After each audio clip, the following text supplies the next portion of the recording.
Delphias Audiolibros presenta, Halo, Tormenta Silenciosa. Una novela del universo Halo, escrita por Troy Denning y lanzada el 4 de septiembre del 2018. Capítulo 7. 1426 horas, 18 de marzo de 2526, calendario militar.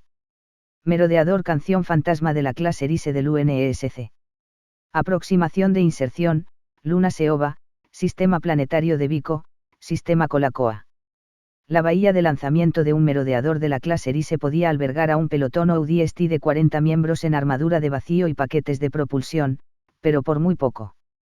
Con un asesor de operaciones especiales de la ONI y un Spartan en la armadura potenciada Mjolnir acoplados a la unidad, la bahía estaba tan apretada que John 117 estaba de pie con la espalda presionada contra el mamparo trasero.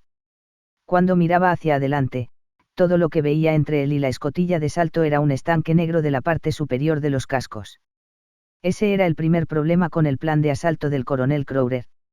El despliegue de 42 soldados llevaría un mínimo de 4 segundos, por lo que incluso un descenso estándar dejaría al pelotón desparramado a lo largo de 30 kilómetros de espacio, un verdadero problema cuando no podían romper el silencio de las comunicaciones para ubicarse y reunirse.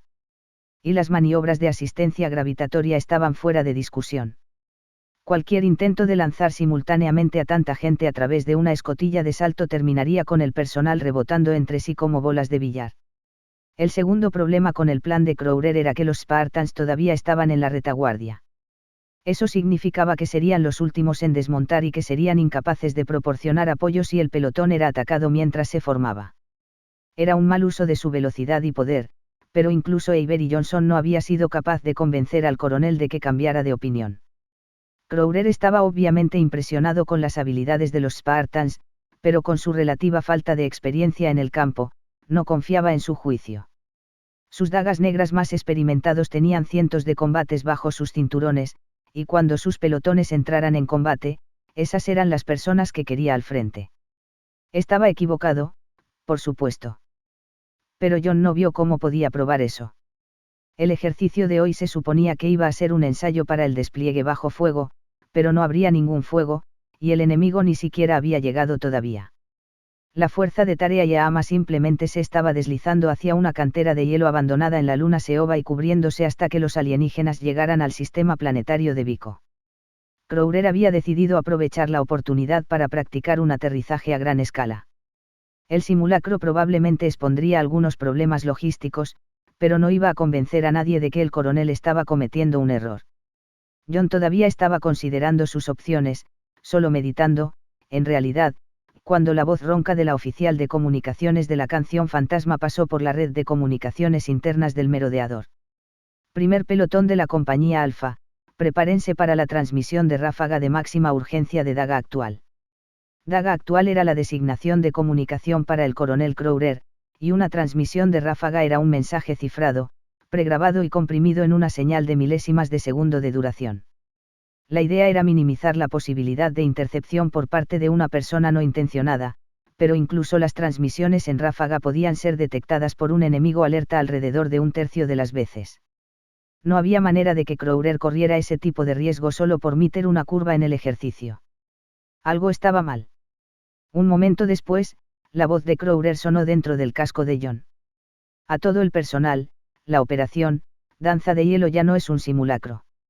Repito, no es un ejercicio.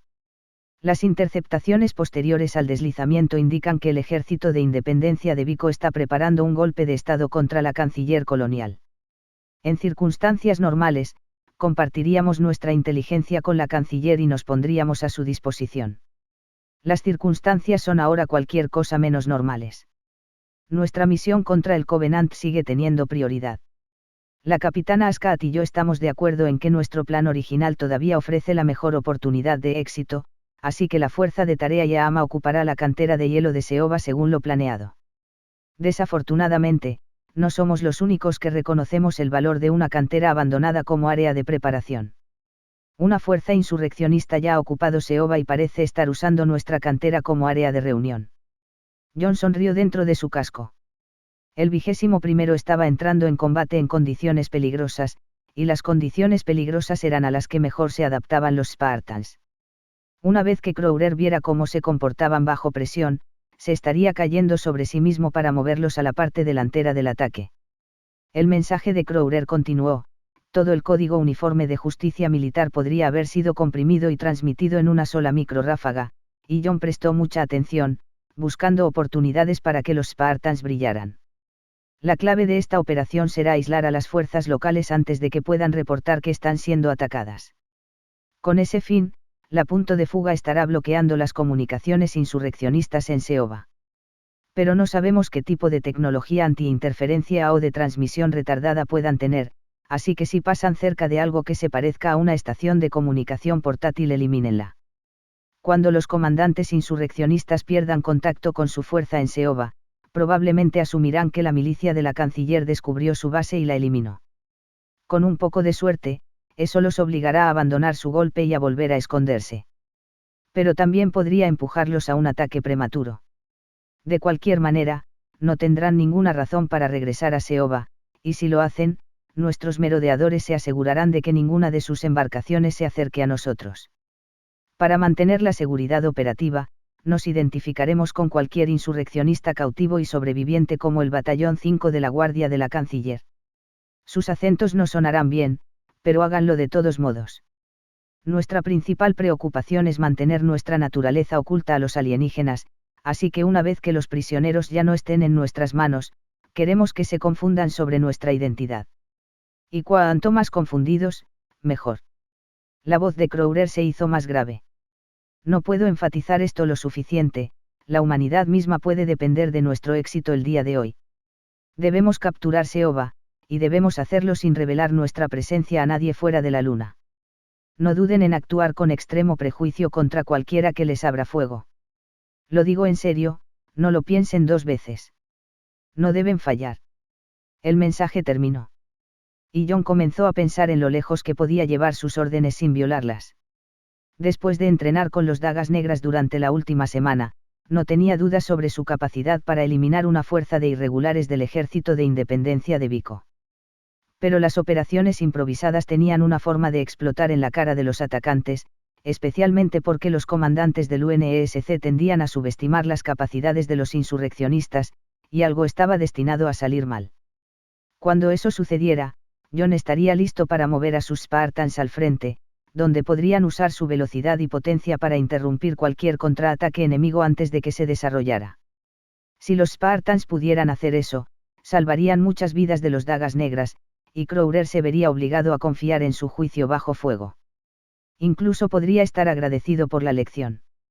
La escotilla de acceso trasera de la bahía de lanzamiento se abrió, y John se acercó para ver al líder de vuelo fantasma entrando en la bahía de lanzamiento. Un oficial de cara cuadrada con un bigote negro y tupido que colgaba sobre una boca con labios pesados, Héctor Nieto llevaba una media diadema sobre su cabello rizado y un uniforme de servicio de color gris arrugado con las hojas de roble dorado de un teniente en las lenguetas de su cuello. Escuchen, gente. La voz de Nieto invadió la red de comunicaciones del primer pelotón. Vuelo fantasma está dejando a la compañía Alfa en los muelles como estaba planeado, pero hay un problema. Los insurreccionistas tienen un centro de comunicaciones en la parte superior del conductor de masas. Los merodeadores lo golpearán con fuerza al entrar, pero ya saben cómo va eso. Los chicos malos podrían tenerlo transmitiendo de nuevo en 30 minutos. El trabajo de la compañía Alfa es prevenir eso. Nadie miró hacia él, la bahía de lanzamiento estaba demasiado apretada para poder dar la vuelta, pero la voz de la teniente del primer pelotón, Nelly Ham, contestó a través de la misma red de comunicaciones. Gracias, comandante. ¿Cómo afecta eso a los objetivos del primer pelotón? Nieto extendió sus manos en un gesto que solo John y Avery Johnson, parados junto al hombro lejano de Nieto en el lado opuesto de la escotilla de acceso, podían ver. Tu suposición es tan buena como la mía, dijo. El mensaje del coronel Crowder no era específico. Tal vez su capitán les informe cuando lleguen al hielo. Claro, dijo Ham. El capitán de la compañía estaba con el tercer pelotón a bordo del merodeador número 3 del vuelo fantasma, Viento Fantasma. Si nuestras propias comunicaciones no están siendo interferidas. Te preocupas demasiado, teniente, dijo Nieto. Solo hay rebeldes ahí abajo. No tienen herramientas para hacer interferencias. Nieto levantó un dedo hacia John, y luego retrocedió por la escotilla de acceso. John le echó un vistazo a Johnson, que estaba vestido con la misma armadura de asalto espacial de los Dagas Negras como todos menos John, e inclinó su casco en señal de indagación. Aunque Johnson no estaba técnicamente por encima de John en la cadena de mando, tanto la capitana Ascot como la doctora Halsey le habían dejado claro que John debería darle mucho peso al consejo del sargento, especialmente al navegar por los caprichos del protocolo inherentes al apego de los Spartans al siglo XXI.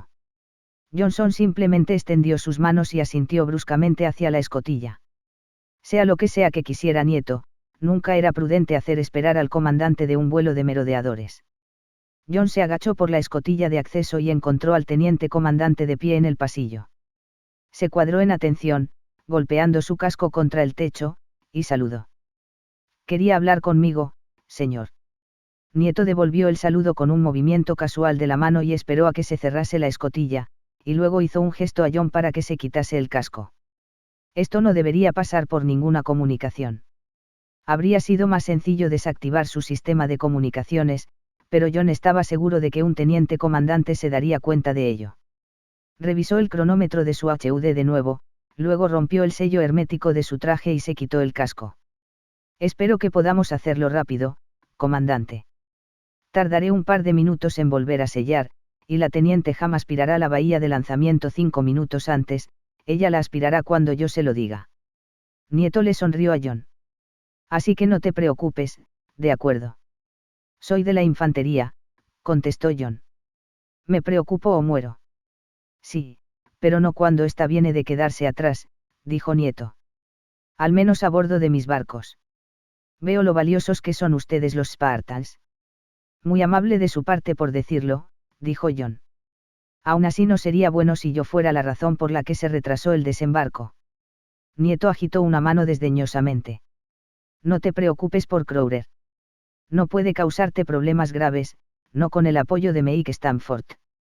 «Usted dice no te preocupes mucho», observó John. «El preocuparse interfiere con el pensamiento claro». La sonrisa de Nieto se amplió y añadió, «pero tú eres de la infantería. Tal vez un pensamiento claro no sea una ventaja». «Jaja, señor», dijo John. «Muy gracioso.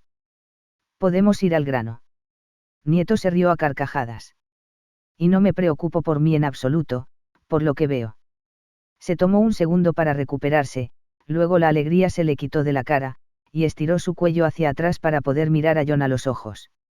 «En realidad, quería disculparme, contigo y con los otros Spartans». «¿Disculparse por qué, señor?» «Por la confusión en Neterop», dijo Nieto. «La transmisión abierta. Ese era uno de los míos, así que es mi responsabilidad». «Ya veo», dijo John. Se había quejado con la capitana Ascot, por supuesto, pero eso había sido principalmente para apaciguar a Daisy 023 y a algunos de los otros Spartans que se habían enfadado por el error. En realidad, no esperaba escuchar nada más sobre el asunto, ya que esas cosas normalmente se manejaban muy por encima de la categoría salarial de un suboficial. «Gracias, entonces. Pasaré la voz al resto del escuadrón». «Te lo agradecería», dijo Nieto. «Pero espero que no dejes que la Spartan 023 se acerque a mi tripulante. Es un buen operador de sensores y no puedo permitirme perderlo». John recordó lo que Daisy había querido arrancarle, y fue su turno de avergonzarse. «¿Escuchó la grabación de nuestra misión?» «Sí. El tripulante también», dijo Nieto. «Pero solo esa parte. La doctora Halsey quería asegurarse de que apreciábamos la gravedad de la situación». John no estaba contento de que las descargas del canal de comunicaciones del equipo se compartieran, pero sabía que Halsey solo intentaba proteger a sus Spartans. Podría ser un poco extremista al respecto. La doctora Halsey espera perfección. Eso es lo que hace. Nieto se rió. Para cuando nos dejó ir, mi suboficial estaba tan preocupado que se ofreció a buscar a la Spartan 023 y presentarse. «Eso sería un error», dijo John. «Dígale que le pasaré sus disculpas. No hay razón para que tenga que ir más allá de eso, siempre y cuando no vuelva a ocurrir». «No sucederá», dijo Nieto. Lo reprendí más fuerte que Halsey. Pensé que había hecho que los mataran a todos, pero supongo que había olvidado quiénes son ustedes. John frunció el ceño. ¿Qué quiere decir? ¿Sabes, lo bueno que son ustedes?, dijo Nieto. Supongo que eso es lo que pasa cuando empiezan a entrenar a los 5 años. 5. Dijo John sin rodeos.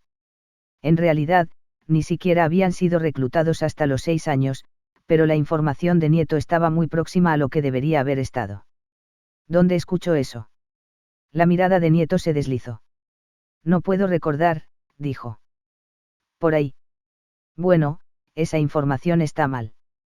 Parecía bastante claro que Nieto estaba mintiendo, y John se dio cuenta de que su propia reacción de reflejo solo había convencido al comandante de que los rumores que había oído eran ciertos.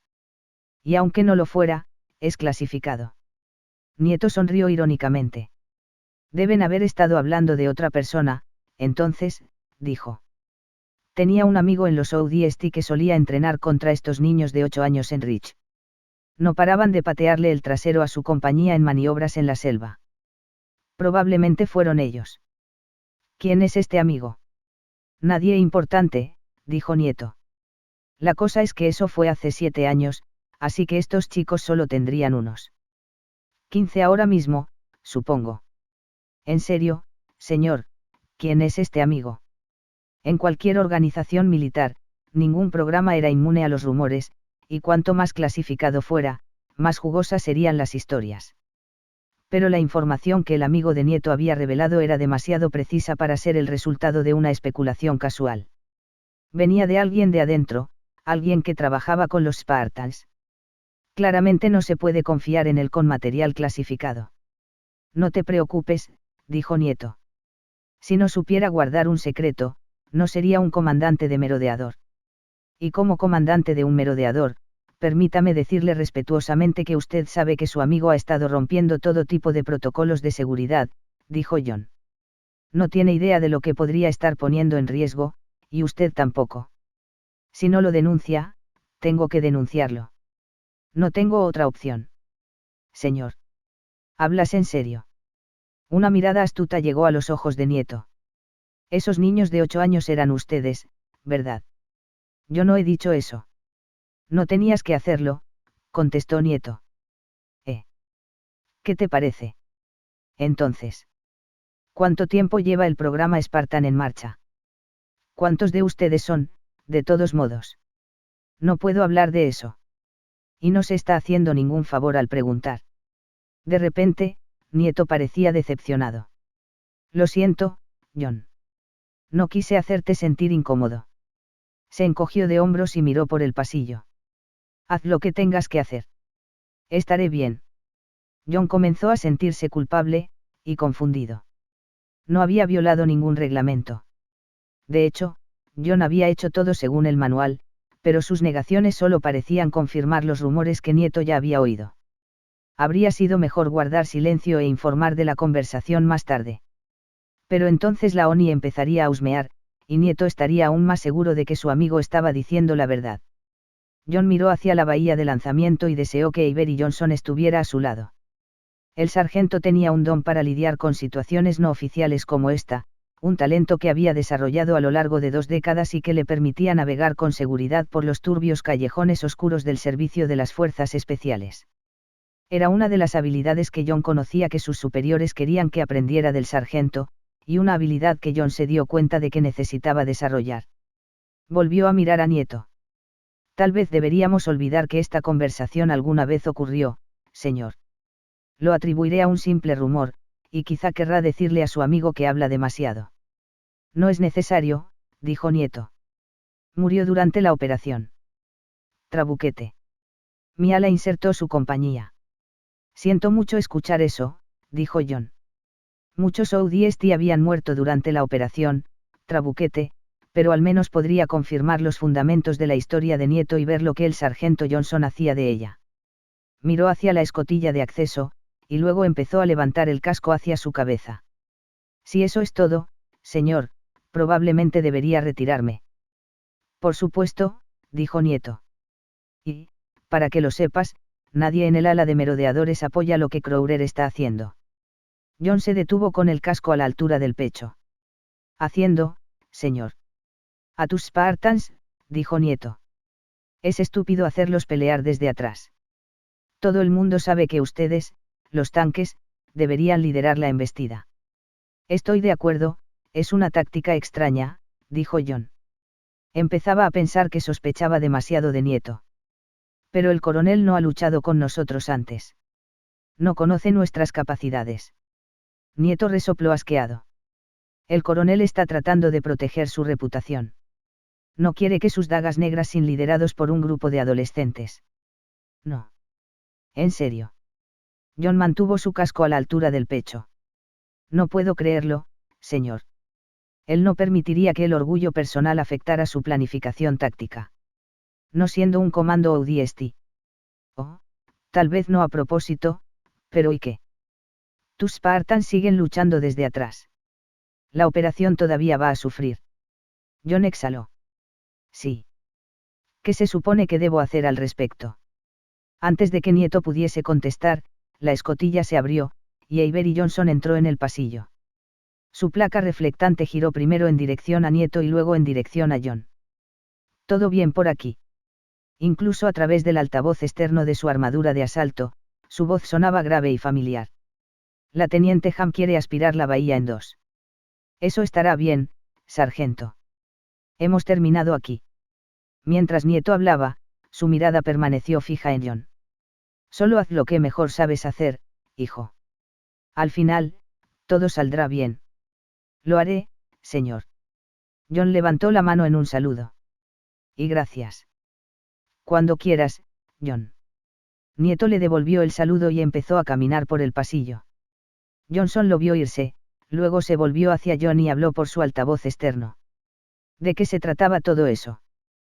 Te lo contaré luego, sargento. John se puso el casco y luego se volvió hacia la bahía de lanzamiento. La bahía va a ser aspirada en dos, ¿recuerdas? Capítulo 8. 1433 horas, 18 de marzo de 2526, calendario militar. Merodeador canción fantasma de la clase Erise del UNESC. Carrera de inserción, muelles de lanzamiento de conductores de masa, cantera de hielo de Seoba. John sintió que su peso disminuía cuando la canción fantasma se levantó, arrastrándose a través de Seoba hacia la zona de lanzamiento. Las luces de alerta de los mamparos destellaron una última vez, inundando la concurrida bahía con una luz verde constante de, adelante, y el merodeador se desaceleró con fuerza. John no podía ver nada afuera, pero sabía que estaban entrando en el área de desembarco del primer pelotón. Estarían 100 metros por encima de un banco de hielo de 1 kilómetro de ancho, con el vasto foso de la cantera detrás de ellos y un anillo de pendientes heladas por delante. No era una zona de lanzamiento ideal, pero eran la infantería. Salían donde se les decía. La escotilla de salto se dividió en el centro. Mirando la masa de cascos ODST que tenía por delante, John vio a 4 soldados en la parte delantera del pelotón lanzarse a través del portal de salida. Antes de que pudiera parpadear, empezaron a arrastrar penachos de niebla carmesí. Entonces un chorro de vapor surgió de un paquete de propulsión, y todo el equipo de 4 soldados desapareció en una nube de sangre y llamas. El siguiente equipo ni siquiera lo dudó. Se adelantaron y lanzaron géiseres de sangre y tejido, luego los chispazos empezaron a rebotar en la parte superior, y los soldados empezaron a caer por todas partes en la bahía. John escuchó su propia voz dentro de su casco. Maldita sea. Entonces se dio cuenta de que este era el momento para el que se había dicho a sí mismo que debía estar preparado. Era un momento terrible, trágico, y necesitaba arreglarlo. Empezó a avanzar, usando sus antebrazos para apartar a cualquiera que se interpusiera en su camino. El rastreador de movimiento de su HUD mostró a Avery Johnson siguiéndolo de cerca. La voz de la teniente Ham se escuchó en el canal de comunicaciones del primer pelotón. Aborten, emplazamientos. Aborten. La canción fantasma empezó a deslizarse hacia adelante. Un soldado rebotó en el paquete de propulsión de John y se desplomó con un agujero del doble del tamaño de un pulgar perforado en la parte delantera de su casco.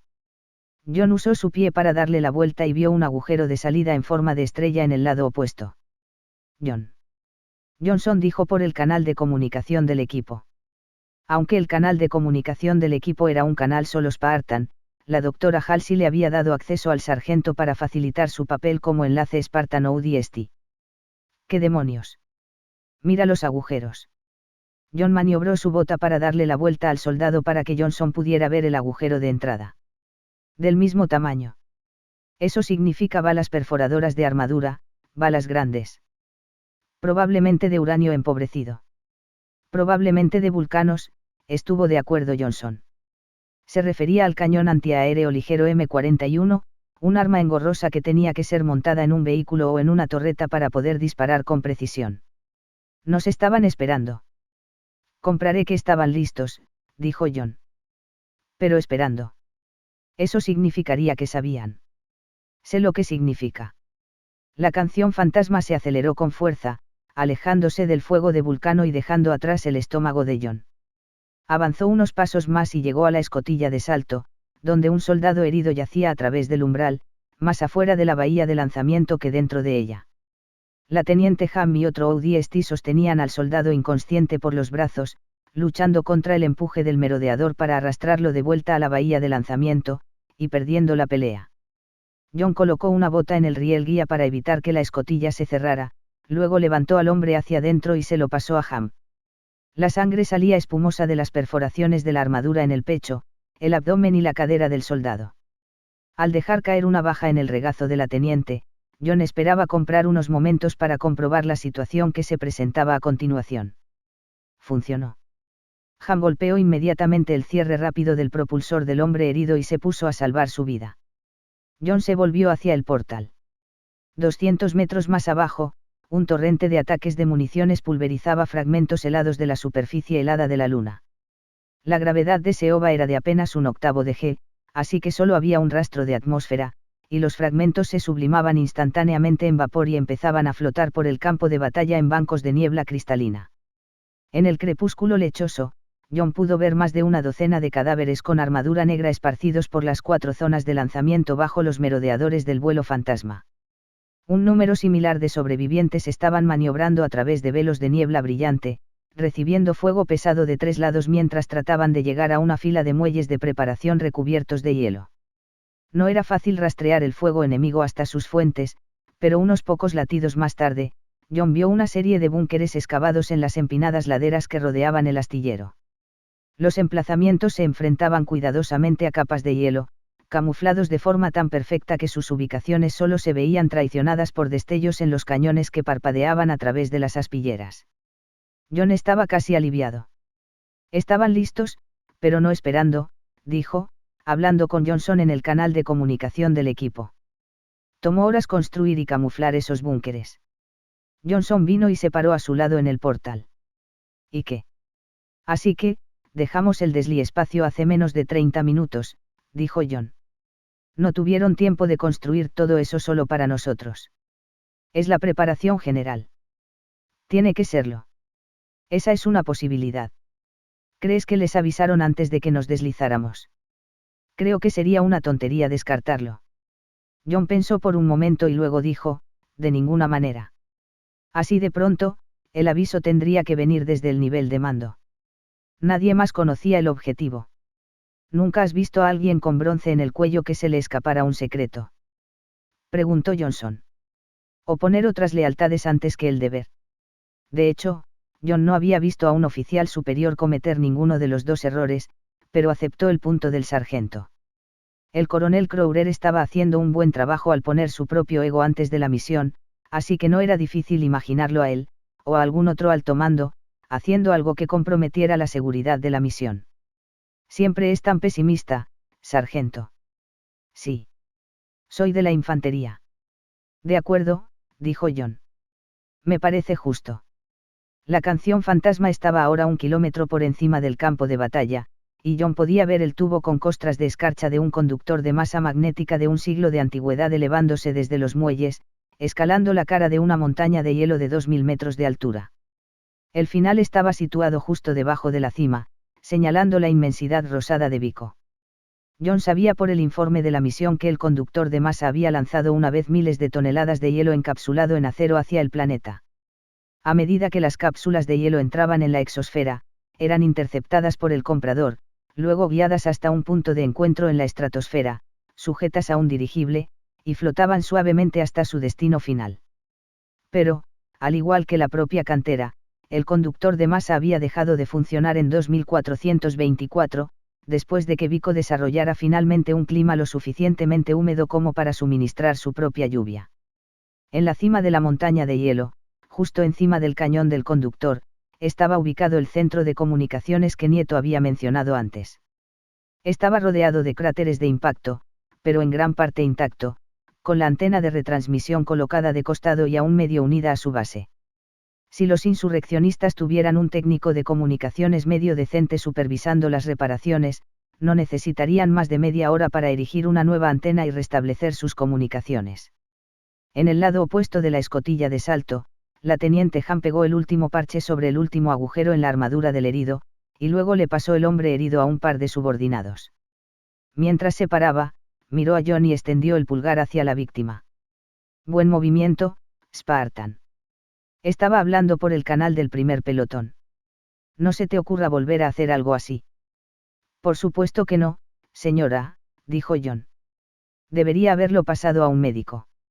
Maldición que sí, dijo Ham. Y se supone que no deberías estar aquí arriba en primer lugar. Estás fuera de posición. Sí, señora. Como el soldado de apoyo de fuego designado del pelotón, John llevaba una variedad de armas pesadas. Sacó la más grande, un lanzacohetes SPNKR portátil, del soporte magnético en la parte posterior de su Mjolnir. Lo siento mucho, señora. La placa frontal de Ham siguió al SPNKR cuando John lo puso sobre su hombro. Spartan 117, ¿qué demonios crees que estás haciendo? Trabajo voluntario, señora. John armó el primer tubo del SPNKR. Tenemos que derribar esos búnkeres. Avery Johnson puso una mano de retención en su antebrazo, pero John se la sacudió y conectó la mira del SPNKR a su pantalla de visualización frontal. La conversación con Nieto permaneció fresca en su mente, y no tenía intención de dejar que los celos de Crowder jodieran el asalto, al menos, no más de lo que ya estaba. Johnson agarró el brazo de John otra vez. John, no puedes disparar esa cosa aquí. Destrozarás la mitad del pelotón. John miró a Johnson. Conozco los parámetros de seguridad de un lanzacohetes MAVAV bor de 102 mm M41, sargento. Puso el soporte de tiro en su hombro y enfocó su retícula de puntería del HUD en el búnker más cercano. El merodeador seguía subiendo, y la distancia había aumentado a 1,5 kilómetros. Además, estamos fuera de alcance. La voz de Ham se hizo más aguda. Spartan 117, pero John ya estaba saliendo del merodeador. En la débil gravedad de Seova, le habría tomado casi un minuto simplemente caer los 1100 metros de vuelta al alcance efectivo del SPNKR. Golpeó sus propulsores y aceleró hacia abajo. Eso reduciría su tiempo de descenso a más de 10 segundos. Pero si les daba a los artilleros enemigos ese tiempo para que lo siguieran en línea recta, llegaría lleno de agujeros. Teniendo cuidado de mantener la retícula de orientación de su HUD bloqueada en el búnker, comenzó a hacer cambios aleatorios de vector. La voz de Avery Johnson sonó en el canal de comunicación del equipo. Equipo azul, desembarquen. Golpeen con fuerza. John continuó cayendo, y empezó a ver los cañones Vulcano brillando a través de las aspilleras del búnker. Las armas usaban detectores adecuados para el vacío, por lo que pudo ver que el fuego de los insurreccionistas iba muy por detrás de sus maniobras, aunque cada vez menos a medida que disminuía el alcance. Finalmente, después de haber descendido 1 kilómetro completo, John dio marcha atrás. Se desaceleró con fuerza, pero había acumulado mucha velocidad y seguía bajando rápidamente. Para cuando disparó el lanzacohetes, el alcance había caído a 350 metros. El misil se alejó con un brillo deslumbrante, convirtiéndose en un punto plateado mientras John rodaba en una espiral evasiva de sacacorchos. Sintió una bala rebotar en la armadura de su muslo. El artillero seguía disparando mientras su búnker se convertía en un chorro de vapor y hielo. John siguió una segunda línea de rastreadores hasta otro búnker y vio el destello de otro Vulcano. Lo designó como objetivo y disparó el segundo cañón del SPNKR. El proyectil se alejó, y la superficie lechosa de Seova se elevaba rápidamente. John se las arregló para poner sus piernas debajo de él mientras aterrizaba, pero perdió el equilibrio en el terreno resbaladizo y se deslizó. Había logrado aterrizar en la zona de descenso de la compañía Alfa y aún estaba en el banco de hielo entre el hoyo de la cantera y los muelles de lanzamiento, deslizándose sobre su espalda, viendo géiseres de gran tamaño elevarse detrás de él mientras los proyectiles de los vulcanos suturaban el suelo blanco. Arrojando el SPNKR vacío a un lado, rodó sobre su cadera y despegó, lanzándose a 3 metros de altura en la débil gravedad. John arrebató el MA-5B de su soporte, luego introdujo una granada en el lanzador colgante y la lanzó hacia el búnker desde el que estaba disparando su atacante. Luego, antes de que pudiera disparar, vio toda la pared frontal estallar en un rocío de cuerpos y bloques de hielo. La voz de Kelly 087 se escuchó en el canal del equipo. Gracias por la invitación, Sargento Johnson. Al líder azul le gusta acaparar la diversión. Esta vez no, dijo John. Aterrizó casi suavemente, y luego se giró para ver masas de hielo y lo que quedaba de sus atacantes insurreccionistas abanicando las laderas por debajo de 4 búnkeres más destrozados. Formémonos en los muelles. Cambien las comunicaciones a Alfa. Una serie de LEDs verdes reconocieron la orden, y John corrió a través del hielo hacia los muelles de lanzamiento, usando sus propulsores y a veces sus pies para esquivar el fuego enemigo. La baja gravedad y la escasa tracción dificultaban el cambio de dirección de forma brusca, y en varias ocasiones se encontró cayéndose de rodillas o volando 10 metros en un solo recorrido. La caída no era un gran problema, pero todavía había cientos de insurreccionistas escondidos en huecos o detrás de bloques de hielo en las laderas circundantes, y eran tiradores decentes. Cada vez que continuaba en línea recta durante más de 1 o 2 segundos, empezaba a sentir cómo las armas de fuego abollaban su armadura Mjolnir. John devolvió el fuego mientras se movía, por supuesto, y eliminó a unos cuantos atacantes. Pero el escuadrón de inteligencia del batallón había perdido sus drones de reconocimiento o no había podido establecer una conexión con la Mjolnir, y el mapa táctico de su HUD permanecía en blanco. Así que dedicó la mayor parte de su atención al reconocimiento, buscando algo lo suficientemente grande como para ser un hangar enemigo, o tratando de adivinar cuánto tiempo pasaría antes de que los insurreccionistas consiguieran que su centro de comunicaciones volviera a funcionar de nuevo. Desafortunadamente, la mayor parte del campo de batalla yacía más o menos detrás de él, en la inmensidad de la cantera misma. Fácilmente de 10 kilómetros de diámetro, la fosa tenía la forma de un pulpo, con una gran cavidad central rodeada de largos cañones curvos que se extendían más allá de lo que John podía ver. Las paredes estaban cubiertas de cuevas con bocas de formas extrañas, muchas de ellas lo suficientemente grandes como para albergar una embarcación de transporte de tamaño considerable. El fondo de la cantera no se podía ver desde su ángulo, pero un manto de niebla se elevaba a la vista, con merodeadores que se sumergían dentro y fuera mientras se arremolinaban para dejar caer a sus pelotones o disparar contra posiciones enemigas. Con toda probabilidad, los transportes insurreccionistas estaban escondidos en algún lugar del fondo de la vasta cantera, y a Crowder le correspondería asegurarse de que las naves enemigas estuvieran desactivadas antes de que pudieran despegar y hacer sonar la alarma. No era una tarea que John se sintiera bien al confiársela a otra persona, al menos al coronel, pero no tenía otra opción. Un convoy de civets de orugas estaba subiendo por un camino de servicio hacia la cima del conductor de masa, sus cajas de carga cargadas de soldados con armadura sellada a presión, armas pesadas y equipo para reparar el centro de comunicaciones dañado. Los merodeadores de vuelo fantasma se abalanzaron sobre el campo de batalla, sus torretas ventrals arrojando chorros de ráfagas de 30 milímetros y sus bahías de lanzamiento arrastrando audiestis de armadura oscura. El fuego entrante desapareció casi por completo cuando el enemigo se puso a cubierto, y John golpeó sus propulsores y saltó los últimos 100 metros hacia los muelles envueltos en la niebla. Había un total de 10 estructuras separadas, cada una de 2 metros de altura y tan anchas y largas como un pelicán sin alas. Un conjunto de rieles cubiertos de hielo corría a lo largo de sus cubiertas, sirviendo como guías para una enorme grúa de pórtico que se encontraba a mitad de camino del extremo inferior del conductor de masas. Media docena de audiestis ya se habían refugiado en las bahías hundidas entre los muelles y estaban parados sobre sus pies, sosteniendo sus armas de asalto sobre sus cabezas para que pudieran responder al fuego. John cayó en una bahía desocupada cerca del centro de la fila y vio destellar un conjunto de misiles Skriker M28 desde los merodeadores hacia el convoy de Civet. La ladera de la montaña estalló en géiseres y escondió el cielo seovano tras una hirviente cortina de vapor. Luego, un par de rayas amarillas retrocedieron a través de la niebla hacia los merodeadores que atacaban. Una bola naranja floreció dentro de la nube y comenzó un lento descenso detrás de la montaña. Eso es todo para nosotros, dijo Nieto, hablando por el canal Alfa. Tenemos munición baja y un pájaro abajo. Estás por tu cuenta, Alfa. Afirmativo, respondió la voz áspera del capitán Celos Cuvier, comandante de la compañía Alfa. Gracias por traerme, hombre fantasma. Nosotros nos encargamos desde aquí. John no estaba tan seguro. Con el fuego enemigo aumentando de nuevo, y lloviendo desde 3 lados, no necesitaba un mapa táctico para decirle que la compañía Alfa estaba más o menos rodeada. Y cuando levantó la cabeza para comprobar el centro de comunicaciones, pudo divisar una línea fantasmal de civets que aún trepaba entre la niebla hacia la cima de la montaña.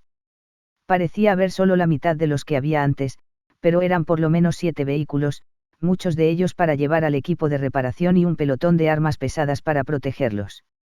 El rastreador de movimiento de John mostró 5 amistosos entrando a la bahía de capsulaje detrás de él, el resto del equipo azul, más Avery Johnson y la teniente Ham. Se agachó detrás de la cubierta de una media cápsula de acero con costras de hielo que había estado colgada junto al muelle durante el último siglo, y luego fue a su encuentro. La teniente Ham era la primera en la fila. No se molestó en agacharse, su casco aún estaba medio metro por debajo de la parte superior de la dársena, se adelantó y puso un dedo enguantado contra la coraza de John. Desobedeciste mi orden. Lo siento, señora, dijo John. Cuando me di cuenta de lo que decía, ya estaba a 2 pasos de la bahía. ¿Por qué te fuiste sin autorización? Los Spartans están entrenados para tomar la iniciativa. Mientras John decía esto, Fred y Kelly se quedaron detrás de Ham, levantándose sobre ella y girando sus cascos de un lado a otro con asombro. Linda solo mantuvo su placa frontal girada hacia el convoy de Civet y no mostró ninguna señal de que estuviera escuchando. Naturalmente, asumí que los ODST también lo estaban. Lindo. Ham agarró a John por la parte superior de su placa de pecho blindada, y luego lo tiró hacia abajo en un esfuerzo por igualar su altura. Si te permito quedarte en mi pelotón, vas a aprender a seguir órdenes. Y hasta que lo hagas, tu vida va a ser una lustrada de mierda tras otra. Está claro, Spartan. Sí, señora. John nunca había escuchado el término lustrada de mierda antes, pero sospechaba que se trataba de pulir hardware con un agente no aprobado. Miró por encima de su hombro hacia la catapulta magnética. ¿Qué tal una sugerencia? ¿Qué tal un informe de situación? Dijo Johnson, sonando casi como loco. Eso debería haber sido lo primero que comunicó cuando se reunió con el líder de su pelotón. ¿O no enseñan protocolo de batalla en la escuela de Spartan? Lo hacen. John no señaló que Ham no le había dado ninguna oportunidad de comunicar nada antes de leerle el acta de disturbios, porque estaba bastante seguro de que Johnson ya se había dado cuenta.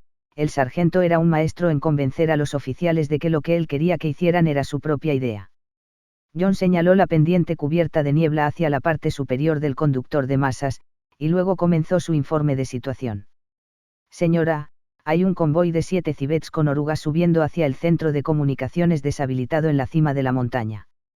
Tienen equipo de reparación, una fuerza de seguridad de al menos un pelotón y armas pesadas, incluyendo al menos un lanzacohetes múltiple montado en un vehículo. El que alcanzó a la estrella fantasma. El casco de Ham se inclinó hacia atrás mientras buscaba el convoy, luego, finalmente, pareció verlos. Bueno, caga en un casco. Están a mitad de camino ahora. Sí, señora, dijo John. Tenemos que detenerlos. ¿En serio? Ham se dio la vuelta y dejó caer su barbilla en la postura de alguien que mantenía una conversación dentro de su casco, y finalmente volvió a prestar atención a sus compañeros. Ascat dice que no hay corridas de ametrallamiento. Los merodeadores se quedaron sin siriques, y con esos lanzacohetes en los civets, no quiere arriesgarse a perder otro bote. Así que. Johnson suspiró. De la manera difícil. Ham se encogió de hombros. Ya sabes lo que dicen, la infantería es la reina del campo de batalla. Casi todos los soldados que habían pasado por la escuela de infantería en los últimos 500 años entendían la referencia. En el juego de ajedrez, la reina era la pieza más versátil del tablero, y en una guerra, la infantería era la fuerza más versátil en el campo de batalla. Ham estudió la ladera de la montaña, tratando de evaluar si su pelotón tenía alguna posibilidad de sobrevivir a un ataque cuesta arriba contra un convoy equipado con armas pesadas, todo mientras era atacado por ambos flancos. La respuesta era, por supuesto, de ninguna maldita manera. Su placa frontal se desplazó hacia John y el resto del equipo azul. Estaba bastante seguro de que ella estaba pensando en sus capacidades, preguntándose si los cuatro podrían lograr lo que sería imposible para un pelotón de ODST con 10 veces más personal. John sabía que podían hacerlo, y estaba a punto de ofrecerse como voluntario cuando un chubasco de hielo y niebla comenzó a rodar sobre sus cabezas. Un trío de amistosos entrantes aparecieron en su rastreador de movimiento, a unos 25 metros a pie y desde la dirección de la grúa de pórtico. Fuego de cobertura. John ordenó. Él y el resto del equipo azul alcanzaron su altura máxima y comenzaron a lanzar ráfagas de 3 tiros hacia la pendiente más allá del trío, apuntando primero a los destellos de cañón más cercanos. El fuego enemigo se fue apagando a medida que aumentaban las bajas, pero los supervivientes no parecían darse cuenta de la rapidez con la que se les detenía y seguían atacando desde posiciones fijas. Definitivamente irregulares, no bien entrenados. El líder amistoso recibió un disparo en el hombro y cayó de frente, deslizándose sobre el hielo antes de arrodillarse de nuevo. Sus compañeros subieron a ambos lados y deslizaron una mano por debajo de sus brazos, y luego continuaron hacia adelante en línea recta. En un par de pasos, estaban lo suficientemente cerca de la bahía de capsulaje como para bloquear los campos de tiro del equipo azul. 40 Mike, ordenó John. Arco alto. Los 4 miembros del equipo azul apuntaron sus MA5Bs hacia el cielo y comenzaron a disparar granadas de 40 mm desde los lanzadores colgantes. En la débil gravedad, los orbs se arquearon tan alto que desaparecieron en el cielo oscuro de Seoba. Un momento después, volvieron a verse, una oscura lluvia cayendo lentamente hacia las posiciones enemigas. Los insurreccionistas dejaron de disparar y estiraron el cuello, todos tratando de averiguar si estarían en un radio de explosión de una granada que entraba lentamente. Alrededor de la mitad saltó hacia arriba y luchó por una mejor cobertura, y fueron rápidamente derribados por el pelotón de ODSTs que habían tomado posiciones en la grúa de pórtico. El trío de amistosos llegó al muelle y se metió en el puesto de capsulaje, donde el lesionado cayó de espaldas en cuanto sus botas chocaron contra el hielo. Uno de sus compañeros se arrodilló a su lado y abrió la bolsa de su muslo, luego extrajo un botiquín de parcheo y se puso a trabajar reparando el agujero de su armadura. Cualquier primer auxilio tendría que esperar hasta que el herido llegara a un entorno presurizado, pero la armadura de asalto espacial era bastante resistente. Incluso la munición de perforación de armadura cedía la mayor parte de su energía cinética cuando impactaba, por lo que había una buena posibilidad de que la herida no fuera grave. El segundo acompañante se dirigió a Ham. No había insignias de rango en su armadura, nunca era inteligente ayudar a los francotiradores a identificar objetivos de alto valor, pero el nombre que estaba estampado en su pecho era Cuvier. El capitán de la compañía. Cuvier se detuvo a medio camino entre John y Ham. Nadie saludó, pero Ham estaba un poco más erguida. Si uno de los francotiradores Spartan de John hubiera sido un enemigo observando a través de una mira, el sutil cambio de postura habría sido suficiente para que el casco del capitán volara por los aires. Buen trabajo, teniente, dijo Cuvier por el canal del primer pelotón. Me gusta su iniciativa. Señor. Preguntó Ham. Por enviar a los Spartans, dijo Cuvier. Eso fue brillante. Salvó a un montón de ODSTs. Tal vez toda la operación. La placa frontal de Ham se movió en la dirección de John, pero antes de que pudiera aclarar las cosas, Avery Johnson habló. Fue un pensamiento rápido, señor. Pero no culpe a la teniente Ham por precipitarse. Eso pesa sobre mí. Se precipitó, sargento. Fallando en confirmar la orden de despliegue. Una vez que las cosas empezaron a moverse, me emocioné y, Cuvier le hizo señas para que se detuviera. No hubo tiempo. Se volvió hacia Ham. Para cuando explicara el plan, ya sería demasiado tarde para hacerlo funcionar. Ya lo sé. Gracias, capitán. El tono de Ham estaba tenso. Apreció su comprensión. Pero que esto quede entre nosotros. La placa frontal de Cuvier giró hacia Johnson, luego hacia Fred, Kelly y Linda, y finalmente se detuvo sobre John. El coronel no es un gran fanático de la espontaneidad en las operaciones de combate, y no quiero que culpe a la teniente Ham por hacer su trabajo. Entendido.